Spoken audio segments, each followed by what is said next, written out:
Hey guys, Offsheen again, and welcome back to another Vex Onshape tutorial. Today we're going over how to CAD and animate both the Cascade and a DR4B, as you guys see over here. Keep in mind, this is just a general overview and not a step-by-step tutorial of the key things that you want to include while building these mechanisms. As always though, if you're new to Onshape and you want to learn how to start building a robot, making drawings, check out the playlist in the top right. But anyways, let's get right into the video.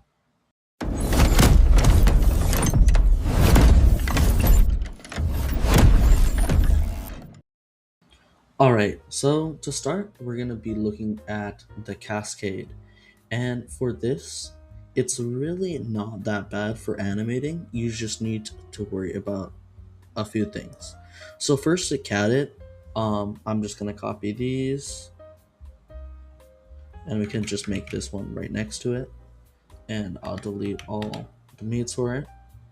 But anyways, first to CAD it, all you want to really do is just bring in 4 C channels that you want to, or however many C channels that you want to use for the Cascade. I found that you can use usually 3 C channels and then a smaller 4th one. So if you're trying to reach all the way to 50, so keep that in mind. But anyways, from there, then you want to basically plan out your motor systems and whatnot. There's a bunch of different ways you can do this. You can try chaining it like from here to go like from somewhere else and chaining it up here, or you can chain it from down here and go up here, or you can put your motor straight on there, and then after that you want to create your spools and string to that. But those can all, since those all can vary a lot, I'm not going to be showcasing those. You guys can use the engineering design process and whatnot and go through whichever you see fit. Just a general recommendation for that though, try to keep your motors low, as that means that you'll be able to keep your center of gravity low, which will mean you'll tip less. And then the general for stringing, just look at this. There's also if you just YouTube some videos, that will also show how to string it. But yeah, so you could just Google Cascade stringing and like you can find pictures like this that will show exactly how to match up those spools. When it comes to actually aligning these pieces of metal though, I like to use this little group here. So if we analyze this real quick, this is a 1-inch screw, a .065, a zero point 0.5 OD, not 0.5 OD, sorry, a quarter inch OD, 0.5 length spacer, another .065 or 16 inch, and a 0.5 OD, 0.125 inch spacer, and a nylock. So this is what I like to use as my actual conjoiners, like actual constraints between different stages of the Cascade. So I'm gonna go and create a bunch of groups of these. So if you look over here, since I created one as a group, when I copy paste them, it creates them as more groups so that it's not overloading this area with made features, which makes the CAD faster. If you guys haven't checked out the video that how to make your CADs faster, by the way, highly recommend checking those out.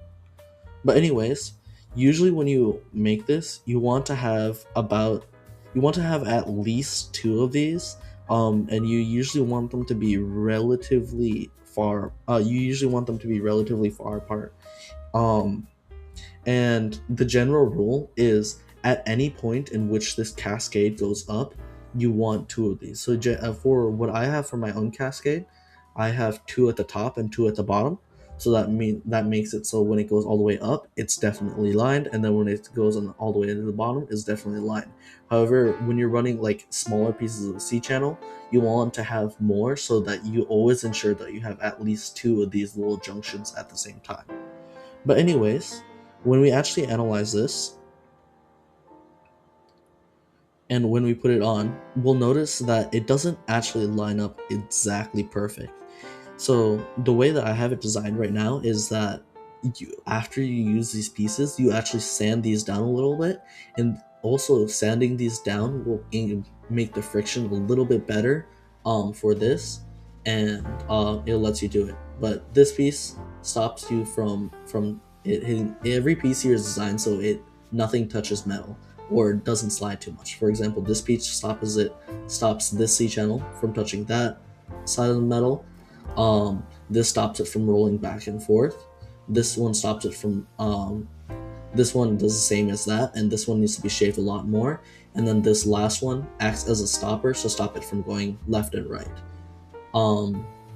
You also can use other things, like I've seen people use what's it called, the inserts for high strength. So if we like go to our parts and we say look at flex wheel, I've seen people use these. So if you want, you could also use those. Those are a lot bigger, and I think they weigh more too. So to each their own. But then for actually animating this, what you want to do is you want to use the sliders as you see here. So what we can do then is we can look at it from the top, and then we can start making our sliders. So if we select a slider up here, slider mate, and then we select one slider to be there, another slider to be there. We can then adjust this as we want. So like for example, we want this to be over there, so that's adjusting it by Y. So let's try 0.1. That seems right. 0.125. Yeah, so 0.1. And then we can leave it like that. In actuality, you don't want it to be like sliding against this metal, but for CAD, it's just fine. And then from there, now if we fix this, so we stop it from moving by right clicking and selecting fix, this is able to move up and down in any direction. I'm going to quickly do that for the rest of them. So that's just the same process. Selecting slider, selecting this and this. Slider, that one, offset, and then minus 0.1. And then this last one. And then just for the sake of time, I won't be putting like all the screws and whatnot or the motors. So you can, that one, doing that is not that hard, so you guys can figure that one out. But anyways, from there, now this Cascade is able to move. But if we want to actually make it work like it would in real life, like how this one does, it's only able to move one way, and it only moves it only moves up to a certain point. So to do that, what we can do is we can go into our fastened, and we can utilize something called simulation. We can utilize something called limits. And by utilizing the limits, it basically allows us to have this set to any height and only go to those heights. So for example, right now it's at 8.22 inches. We could limit this so it only goes up to 8.22 inches. And then you also want to make your minimum 0 so that it can only go to, at its lowest point, it can go 0. But then at the maximum, since this C channel is, let's see, it looks like this C channel is 32 inches. Let's say or not 32 inches, 32 holes. We can say that we want this to go 14 inches up.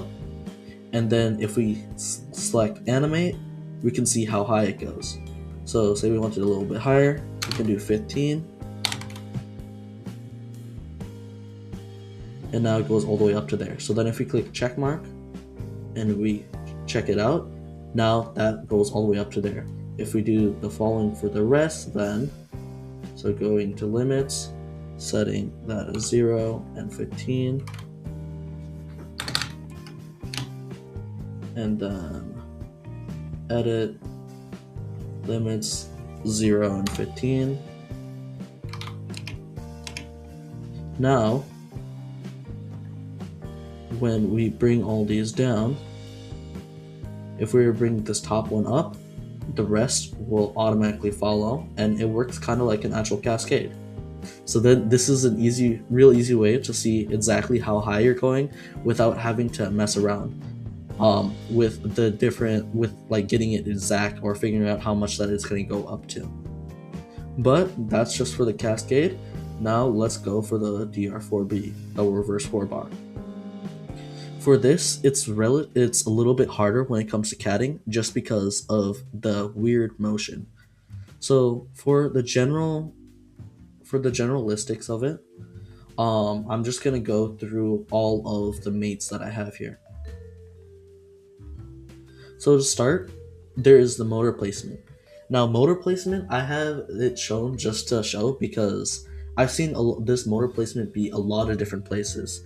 So one example that I've seen a lot is motor placement being over here. However, my personal opinion is that this isn't a really good place to have your motor, as it will increase your center of gravity and make you more tippy. So if you can, try to refrain from putting your motors here, just so um, just so you can, and instead you could do something like chain it from down here to up here, and then just make sure to connect this sprocket to or whatever you use. You could also use a gear, but in this scenario I use a sprocket because I wanted to chain, but then connect that to the to this holy smokes to the C channel using screws. I didn't, just for time's sake, and I spent like 10 minutes CADing this, so I didn't feel like it. But yeah, when you actually go to build it, that's something you'd want to do. And then for all of these rotation points, so like over here, and then up here and up and over here, you want to use screw joints because that will decrease the amount of friction, and then it'll also be stronger than your low strength shafts, because if it's spinning on a low strength shaft, that'll be a little bit easier to bend, while if it's stabilized on a screw, then it should be a little bit stronger and a support more weight. And also that's a little bit lighter than needing to use needing to use the high strength shafts. And then also you can while this is only one half and it's the same as the Cascade, it's only one half, it's important to brace across. So while you could like do a piece of like a high strength axle that or a high strength shaft that goes all the way across too, you could just use a bracing, which is bracing across like a C channel or something, which is something you'd want to do anyways. So that's just something you want to keep in mind. But anyways, after that, we want to actually focus on animating. So once you have, I'm just gonna delete the parts that actually make it animate. Once to start animating, you want to know that one, these are able to turn. So these C channels are able to turn, and that they turn together, and you can make them turn together really easily by using parallel. So like if you see where do I have it? These right here, I set these two to parallel, so that they move together. And then some other important parallels is from here to here, so that will just make sure that this stays straight when you spin. And then also doing a parallel between here and here, so that'll make sure that it actually spins correctly. So you can just test that by trying to spin all these, and you should see that it looks correct. But then when you actually go, you want these to spin together, because that's what would actually happen if this is going if this is actually spinning. Also, another quick note I forgot to mention, you want to be able to connect this to this gear. So a few ways to do that is you could use like a screw joint, and then you could use brass inserts, kind of like holy smokes, I'm blanking, kind of like the Odon pod, leaf spring Odon pod created by Echo. If you guys haven't seen that video, by the way, check that out. That'll be in the top right as well. But you can utilize that and use brass inserts to connect a screw all the way through here, which should fit, because from here to here distance is 1.78, so you could use something like a 2-inch screw and then add an eye lock at the end, and then make sure you just add bracing. But for time's sakes, I didn't CAD all that, so that's just something you want to make sure that you add when you actually build. But to actually start animating, you want to find your rotation mates. So however you set it up, if you find your rotation mates and you set a gear relation, this is something that I talked about in a different video. If you guys haven't checked that out, that's also in the top right. But you can use your gear relation, and you usually want to do this between the sprocket here. you want to do this between, not the sprocket, holy smokes, the gear and the C channel for the bottom of the top one, and the metal and the metal over here in the back. And the reason for this is because if you don't do it like that, and like you do it like that, it can make it harder to adjust later. So if we do that, now we can see that we can move it by itself, and that's because we have this gear on a rotation, by the way. So make sure you do that. But you can move this by itself, but also, oh sorry, instead of I did it backwards. Instead of gearing it from here to there, you want to do the opposite. So gear this, not gear, select your one revolute mate there, and then you want to select a revolute mate of something that's fastened. So like we could have fastened this, we could have fastened this gear and it would also work. But say we do this, and then immediately we'll see it kind of go to a weird angle. Right now, since I already fixed this like beforehand, it's not at a weird angle. But say this was a revolute before, and when we fix it, it went to a weird angle, because that's something that I also experienced when I CAD'd this the first time. So to adjust that, you can switch this real quick to a revolute, and to make sure that it's exactly straight, what you can do is utilize this planer over here. So if I go and have this planer open, now these two are set to their exact same height. And then we can set this so that it's exactly equal with these ones. So for this, it would be right there. So now these are exactly equal. Now if we set this back to a fastened,